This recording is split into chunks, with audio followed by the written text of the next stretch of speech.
الحمد لله وكفى وسلام على عباده الذين اصطفى أما بعد فأعوذ بالله من الشيطان الرجيم بسم الله الرحمن الرحيم يرفع الله الذين آمنوا منكم والذين أوتوا العلم درجات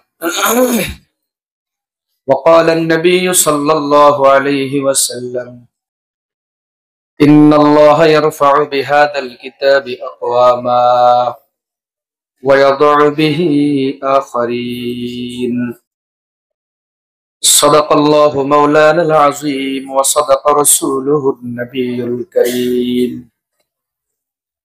ونحن على ذلك لمن الشاهدين والشاكرين والذاكرين والحمد لله رب العالمين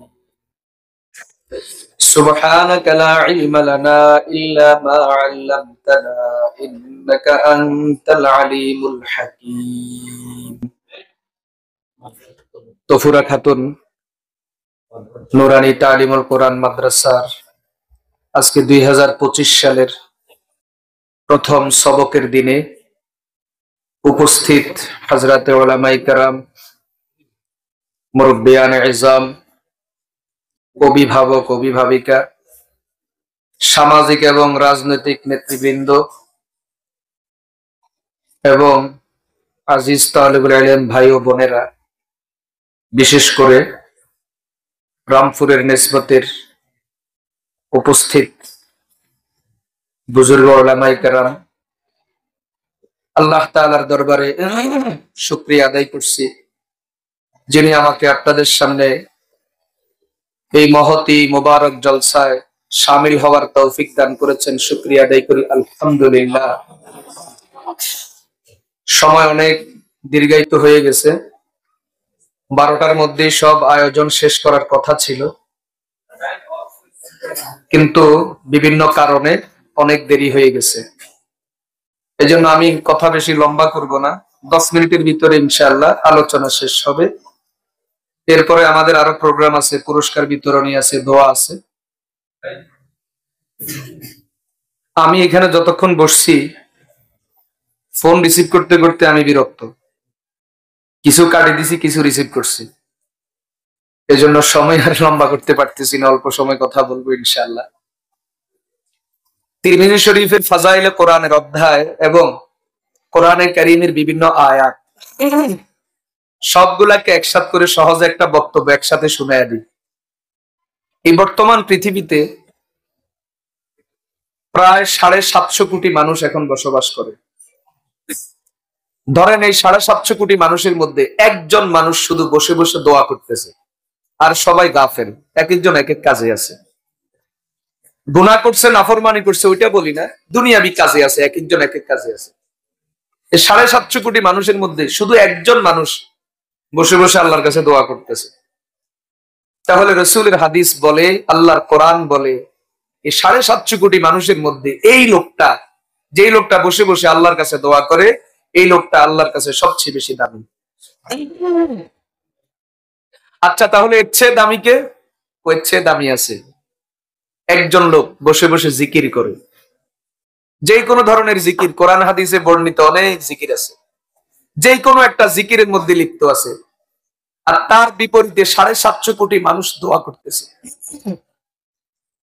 750 কোটি মানুষ দোয়ায় লিপ্ত, একজন মানুষ জিকিরের আমলের মধ্যে আছে।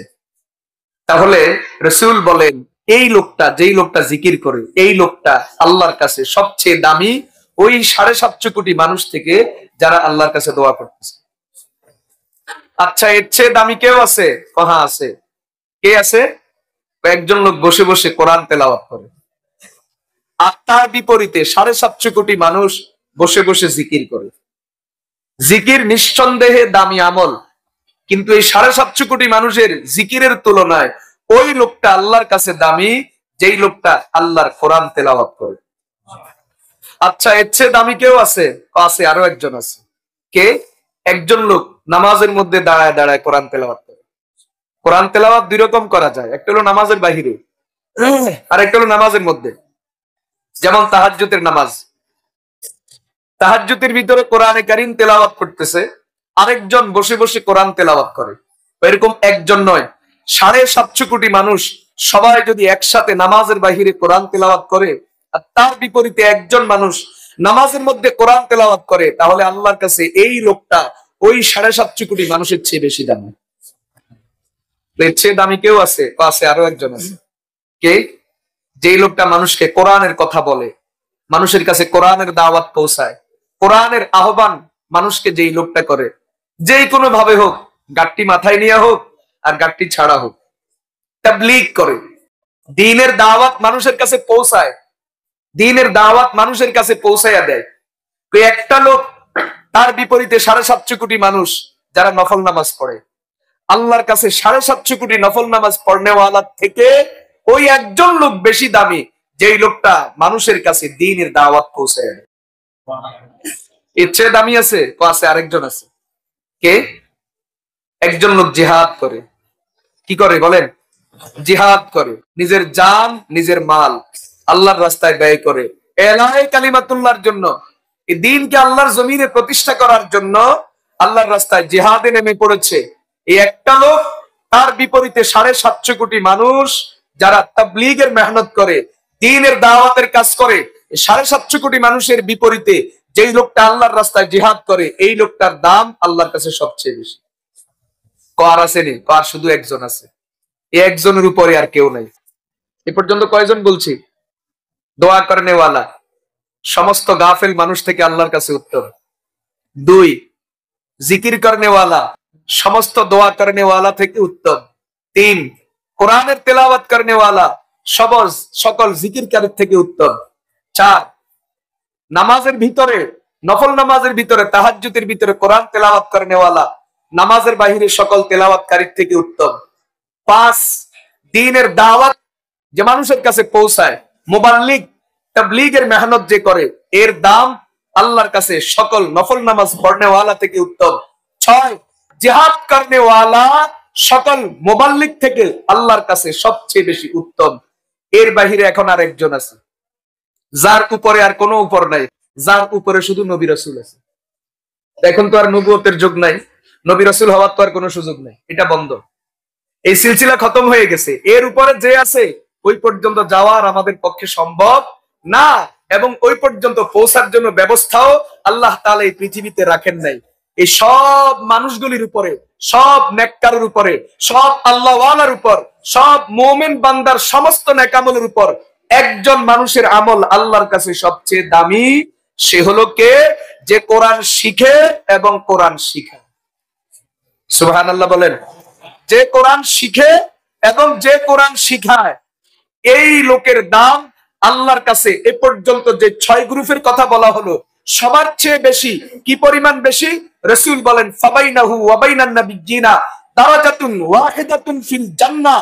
এই কোরআন পড়নেওয়ালা এবং কোরআন পড়ানেওয়ালার দাম আল্লাহর কাছে এত বেশি যে এই লোকটা জান্নাতের মধ্যে নবীদের এত কাছাকাছি থাকবে যে নবীর মাঝখানে আর এই লোকের মাঝখানে কেবলমাত্র একটা মর্তবার বেশ কম থাকে। এই মাদ্রাসাগুলো এই জন্যই, আপনাদের সন্তানদেরকে দামি বানাবার জন্য, আপনাদেরকে দামি বানাবার জন্য। তো বুঝেন, যদি কোরআন পড়নেওয়ালা এবং কোরআন পড়ানেওয়ালা যদি সারা দুনিয়ার সমস্ত ইমানদারের সমস্ত নেকামলের চেয়ে যদি দামি হয়, তাহলে বলেন এই কোরআন পড়নেওয়ালা এবং পড়ানেওয়ালা যে প্রতিষ্ঠানে তৈরি করা হয়, যে প্রতিষ্ঠানে কোরআন পড়া হয় এবং পড়ানো হয়, ওই প্রতিষ্ঠানের দাম আল্লাহর কাছে কত বেশি? এটা বোঝানোর জন্য একটা হাদিস শোনাই, একবারে সবার কাছে অত্যন্ত পরিচিত হাদিস। আমাদের বাচ্চাদেরকে পড়ানো হয়। রাসূল করিম সাল্লাল্লাহু আলাইহি ওয়াসাল্লাম ইরশাদ করেছেন, মান ইউরিদিল্লাহু বিহি খায়রান ইউফাক্কিহু ফিদ্দীন। আল্লাহ যার ভালো চান, যাকে পছন্দ করেন, তাকে দ্বীনের ইলম দান করেন। দ্বীনের ইলম দান করেন। আমার পূর্বে লম্বা সময় আলোচনা করেছেন আমাদের হযরত, যে আমাদের বাচ্চারা মানুষ কেন হয় না, এটার অনেকগুলা রোগ। আমি বসে বসে শুনতেছিলাম, আমার কাছে ভালো লাগতেছে। যদি ব্যস্ততা না থাকতো তো বলতাম এটা চালান, আমাদের আজকে আলোচনার দরকার নাই। আসলে এটাই রোগ। বাচ্চাকে তো সবাই ভর্তি করে, যেমন আমি আমার কথা বলি, হুজুর ছিলেন, ওনারা সবাই ছিলেন। আমি যে মাদ্রাসায় একবারে নুরানি মক্তব থেকে দাওরা পর্যন্ত পড়ছি, ওই মাদ্রাসাও রামপুরের নেসবতে, নোয়াখালীর ঐতিহ্যবাহী মাদ্রাসা ধন্যপুর মাদ্রাসা। মাদ্রাসার পাশে আমার বাড়ি। একবারে নুরানি মক্তব থেকে দাওরা পর্যন্ত একটানা এক মাদ্রাসায় 14 বছর। এরকম নজির দুনিয়াতে কম আছে যে এক মাদ্রাসায় এত লম্বা সময় পড়ে। আমি একটানা 14 বছর ওখানে পড়ছি, পরে 3 বছর অন্য জায়গায়, মোট 17 বছর আমার মাদ্রাসার লাইনে পড়া। প্রাইমারি 5 বছর, মোট 22 বছর আমার পড়ালেখা। একবারে গনা গনা, কোনো গ্যাপ নাই, লাগাতার। একদিনের জন্য গায়ের হাজির নেই, অনুপস্থিতি নেই। হাজিরা খাতা এখনো আছে ধন্যপুর মাদ্রাসা, আমার 14 বছরের হাজিরা খাতা এখনো আছে। এমনকি আমার পরীক্ষার লেখা বহুত পারচা, উত্তরপত্র, এগুলাও এখন অনেক ওস্তাদের কাছে সংরক্ষিত আছে, গিয়া দেখিয়েন। 14 বছরে 14 দিনে অনুপস্থিতি নেই। আমরা অনেকেই আশা করি বাচ্চাদেরকে মানুষ বানাবো, বাচ্চাদেরকে বড় আলেম বানাবো, বাচ্চাদেরকে অনেক কিছু বানাবো, কিন্তু আশার গুড়ে বালু, আশা পূরণ হয় না। অনেকগুলা কারণ। তার মধ্যে বড় কারণ কি? আমাদের অবহেলা, আমাদের অযত্ন। আর নিজের গায়ে নিজে কোনো দোষ নিতে চাই না, সব প্রতিষ্ঠানের উপর চাপাইয়া দিতে চাই। যদি ভালো হয় তো আমার ছেলে ভালো করছে, ভালো করতো নৌকা কত টিয়া খরচ করি, ভালো করলে করতো নৌকা এই হোলার হিসেবে কত টিয়া খরচ করি, আর খারাপ করলে প্রতিষ্ঠানের দোষ, হুজুরের দোষ, কোন হুজুরে পড়ে। আপনার দায়বদ্ধতা কতটুকু এটা আপনি বুঝেন? আমি বলতেছিলাম আমার সাথে নুরানি মক্তব ধন্যপুর মাদ্রাসা 125 জন ভর্তি হয়েছে, 125 জন এক জামাতে। কল্পনা করতে পারবেন? কল্পনা করা যায়? 125 জনের ভিতরে দাওরা পর্যন্ত আমরা ফুটছি মাত্র 2 জন, বাকিওয়ালার এর ভিতরে জড়িয়ে গেছে। অবশ্যই আমরা দাওরা 11 জন পড়ছি ধন্যপুরে, 2006 মনে হয়, হ্যাঁ 2006 আমরা দাওরা ধন্যপুর পড়ছি 11 জন, বাকি 9 জন অন্য মাদ্রাসা থেকে আসছে। কিন্তু আমরা যে 25 জন ধন্যপুর থেকে শুরু করছি ওই পর্যন্ত মাত্র 2 জন গেছে।